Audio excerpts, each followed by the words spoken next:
Hello everybody and welcome back to another video. So today is my 2020 end of year review. Now I've done this for the last 4 years now. The first 3 were montages and the last one was an end of year review because I didn't have enough material to make a montage. And that's what I'm doing this year because, again, I've only uploaded about 15 videos this entire year because I've been so ill. But anyway, I had to make one because it's tradition on the channel, so here we go. Now, I know this whole year hasn't been very great. There's been this virus going on. There's been just bad stuff happening over the world. And I'm going to be honest, it was a pretty shit year. But anyway, I'm going to review just stuff that happened in my life and gaming and stuff. So, yeah, here we go. So let's start off with gaming, because that's probably what you guys are more interested in, specifically the zombies part. So let's start off with zombies, why don't we? Die Machine was the newest zombies map this year in Cold War Zombies, and to be honest, Die Machine is actually pretty good. It's probably the best map we've had in a while. It's better than BO4, and I actually liked BO4, but it's better than BO4, let's be honest. Die Machine is a very cool map. It's a very easy map, but it's a very fun map too. It is a remake, but it's a cool remake. Actor and Totem really doesn't play a big part in it, so that's fine with me. But there are some things I don't like about Cold War Zombies, specifically the characters. Like, why is there no crew for this map? It's just the random multiplayer characters, and that's something I really didn't like. But I think the story of the map is cool. It just sucks that we don't have a crew.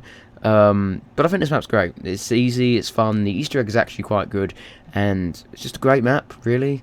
I've already talked about it before on the channel, so I don't really need to talk about it that much, but Die Machine was great, and it sucks that we only got one map on Cold War Zombies, but it was a great map anyway. So now let's move on to some more other gaming things, because obviously I'm a zombies channel. I've covered zombies a million times before on this channel, so let's talk about something different. So something that came out this year that I actually liked was Destiny 2 Beyond Light. Now, a lot of people didn't actually like this DLC because, yeah, it doesn't have much content. They got rid of like 4 planets and replaced it with only 1, and I understand that, yeah, that's annoying, but at the same time I liked Beyond Light. I thought the story was better than Shadowkeeps, which was the last story in 2019.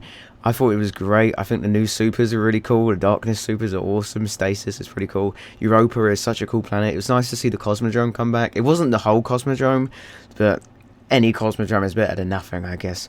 And I don't know, I really liked this. I know it has a lot of flaws, but just to play it and just casually going through it, it was quite fun, and I really enjoyed it. The only thing I don't like is doing I think it's the Darkness quest. I can't remember what it's called. Born in Darkness, I think it's called. And you have to do it on every character, and it takes fucking forever. Apart from that, I actually really liked Beyond Light. I thought it was great. I really liked it. This year I got really back into Destiny. I hadn't played Destiny in like 2 years, so to get back into it with, I think it was Season of Arrivals, which was the season just before Beyond Light came out, it was quite good, and I really enjoyed it, and I can't wait to see what they do more with Destiny. It sucks that they got rid of a lot of content for Destiny 2, but, you know, I actually quite enjoyed Beyond Light. But I miss Mercury, Venus, no, not Venus, sorry, Mercury, Mars, Titan and Io. I miss those planets. Well, they're moons. 2 of them are moons, technically, but I miss those locations. But I liked Beyond Light. I thought it was cool. Another game that came out this year was Super Mario 3D All-Stars. Now, that game had 3 games in it, which were not really remastered. They were more just brought up to the Switch quality, I guess. It was Super Mario 64, Super Mario Sunshine, and Super Mario Galaxy. Now, Super Mario Galaxy was my childhood game. Like, that was the best game ever back in the day, and I've played it so much. And to get it again in a new, well, it's not really a new version, it's just the same game, but it just looks a bit better and it's on the Switch. But it looks really good. Like, the gameplay you see on screen now, it looks amazing on my new monitor. I was blown away. It was like I was in, you know, the galaxy of Super Mario Galaxy, if that makes sense. But it's really cool, and to play it again, I literally, as soon as it came out, I no-lifed that game. I've completed it 100%. I've done both Mario and Luigi, getting to 121 stars on both characters, and that's quite difficult if you do like the challenges, like the timed ones, the purple coins, and it can get quite annoying, specifically that the one I'm playing right now is probably the hardest level in the game, but it's ironically my favourite level. But no, to play this game again it's 1080p 60 FPS, and it looks amazing. It looks fantastic, so I really like this, and it was nice to play a childhood game again on the Switch, so I can play Super Mario Galaxy whenever I want. And you also have Super Mario 64 and Sunshine, which I have played through.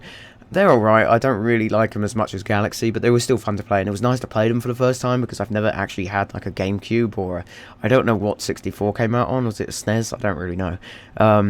But it's nice to play those games too, and I never really got the chance to play them because obviously I didn't have the consoles. So that's nice to play too. I really like those. They were quite good games, and yeah, it was a really good thing. I really liked that game, but yeah, it is annoying. It was like 60 quid for 3 games we've already played before, you know. And I think 64 isn't actually widescreen, which is a bit weird. But apart from that, I really enjoyed it and I liked it. It was nice to play a childhood game again. The last game I've got on my list, which is 2020 related, I have been playing some games, but they didn't really come out this year, so I just wanted to focus on the games that came out this year, and that is Animal Crossing. Now, if you've seen my second channel, I have actually done an Animal Crossing video where I did an island tour. But Animal Crossing, such a weird game for someone like me to play. I always play like Call of Duty or, you know, Destiny or something, you know, violent video games, I guess. Animal Crossing is very different. You know, you're just on an island with little characters and you're making your islands the way you want to make it. And the amount of customization in that game is insane. Some of the islands I've seen are absolutely amazing and beat the shit out of mine. Mine looks terrible compared to some of the best ones I've seen. But I don't think that's the point, though. The point of Animal Crossing is you get to play the way you want to play. It doesn't matter how bad your island is. Any island is better than nothing. And I think it's a really cool game. It's really nice to play. And I really like it. It's just such a fun game. I've basically no-lifed that game. But my island still looks terrible.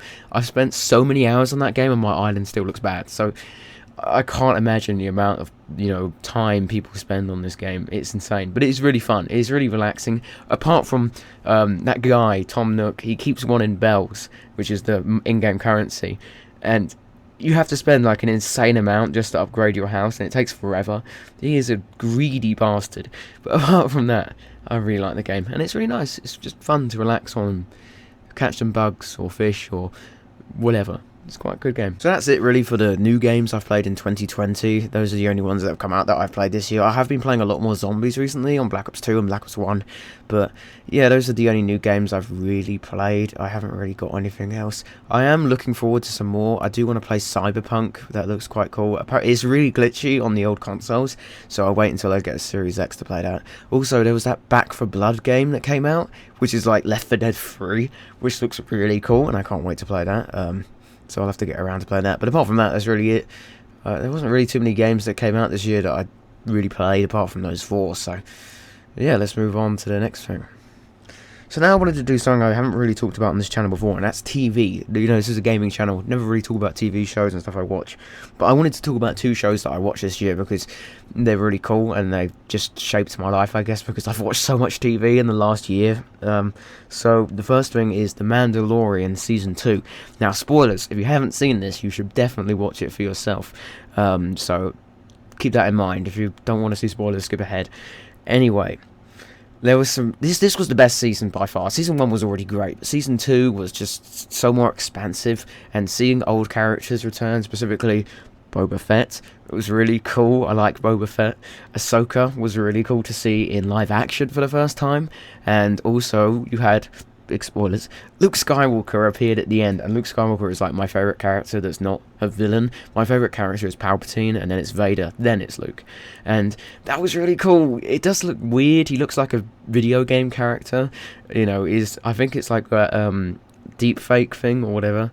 So that was weird. But apart from that, I think it was a great season, and it was just cool, you know. I do want to make like another channel where I like review stuff, and I think this would be something great to review because it was a really fantastic series, and you should definitely watch it. Even if you're not a Star Wars fan, just watch it. It's amazing.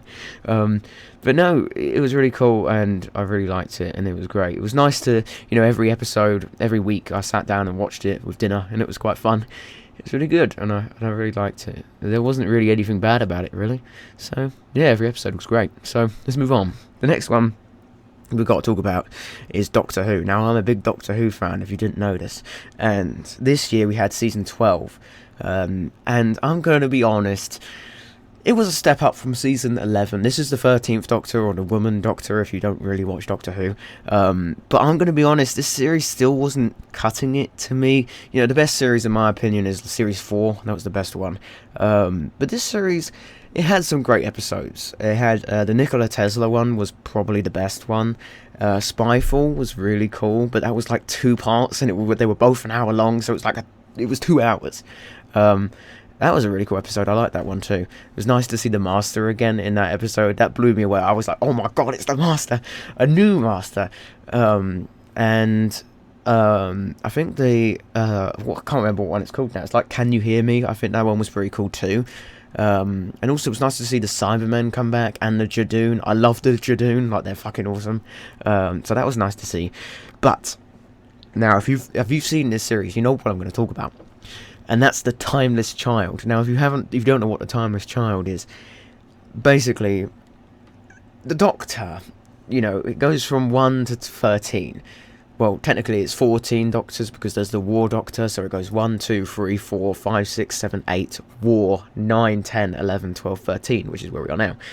Basically, they went back and changed it where the Doctor has regenerated multiple times before. So the first Doctor isn't even the first Doctor, and, it's because of the Doctor is why the Time Lords exist and regeneration exists. If you haven't watched the show, it sounds like I'm talking utter nonsense, but it's really fucking weird, and I don't know why they did this. I really don't like the Timeless Child stuff. Again, this is something I must talk about on another channel someday, but really wasn't a big fan of this. I don't know what they're going to do now, because a lot of people didn't really like this, and I understand why. The one thing about Doctor Who is you don't explain who the Doctor is, and they did it. Why? So annoying. But I don't know where they're going to go from here. Are they going to keep the Timeless Child thing and talk about it a lot more in the new episodes, or are they just going to forget it and like, yeah, that happened. Anyway, so who knows what they're going to do. There is the new episode that comes out, well, it'll be coming out tomorrow if you're watching this on the day this comes out, on the 1st, which is quite cool. It's the Revolution of the Daleks. The Daleks are back, and so is Captain Jack. That looks awesome. I can't wait for that episode. It's really cool. I can't wait. It better be good. But yeah, I don't know, I didn't like the Timeless Child stuff, but I thought Series 12 was okay apart from that, so yeah. So that's it for all the stuff I wanted to talk about with like gaming and TV and stuff that happened this year. So it's now the time to talk about my boring life. Some people might be interested in this because I've talked about this before. Basically, I have a sleep condition which we don't really know what it is yet. So basically, I can't sleep. So when I go to bed, I wake up like multiple times a night. I basically, when you're asleep and you wake up at like 4 a.m. and you just can't go back to sleep? That's my life. The entire night. I'm laughing, but it's quite annoying and it's not very nice.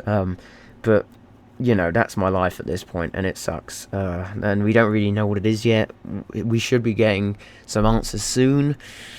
But then again, I was here a year ago talking about this, and we're still nowhere further to getting rid of it, so who knows. It has been a bit manageable in the last few weeks, which is why I've been uploading a lot more, but as my sleep schedule is about to break very soon, I don't know if I'm going to be uploading as much as I did. I only uploaded as much as I did because I was on a schedule, so if I'm thrown off that schedule again, I don't even know what's going to happen, but I still want to upload because I've really enjoyed uploading in the last month or so, I think it's been, but I don't know what's going to happen next. Anyway, I also have another I have another thing. It's a skin condition. That's why I said skin, which I haven't actually talked about on this channel before. I have a skin condition called eczema. I don't know if you know what it is, but it's like where your skin dries out, and it sometimes can like break, and it can like seep, and like water comes out of your skin, and it sticks everywhere, and it's a fucking nightmare.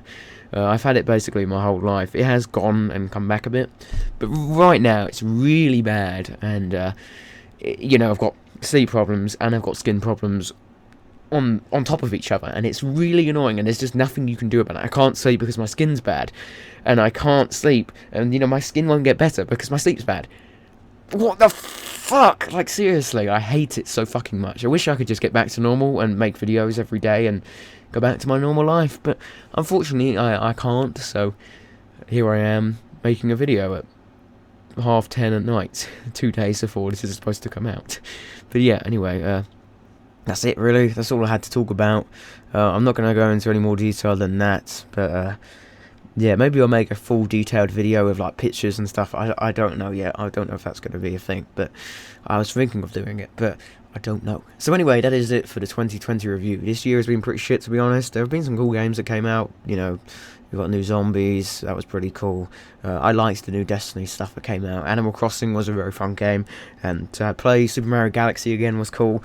And also TV and stuff, The Mandalorian, I'm a huge Star Wars fan, and Doctor Who, huge Doctor Who fan too, so that was nice to have. But apart from that, we didn't really have too much. This year was pretty bad. We had the coronavirus, which isn't great. We've also had I don't know, we've had like just really bad shit happen this year, so hopefully next year will be better. But let's be honest, people are saying, oh my god, 2021 is going to be the best year ever, you know, finally getting past 2020, sorry, and it's just changing over the date. Like, nothing major, like, the virus isn't just going to pack up and just leave like the next, you know, on fucking New Year's Day. So who knows, maybe I'll be sitting here a year later saying exactly what I'm saying now, because that's what I'm doing now. You know, if I watched my 2019 review, sorry, before making this, and I'm just saying the same thing I said last time, you know, with my sleep and stuff, so maybe next year I'll be saying the same thing. But anyway, I hope you guys enjoyed. If you did, make sure to leave a like, and I will see you guys in the next video coming soon. I don't know when that is, but it's coming soon, so thanks for watching. Goodbye.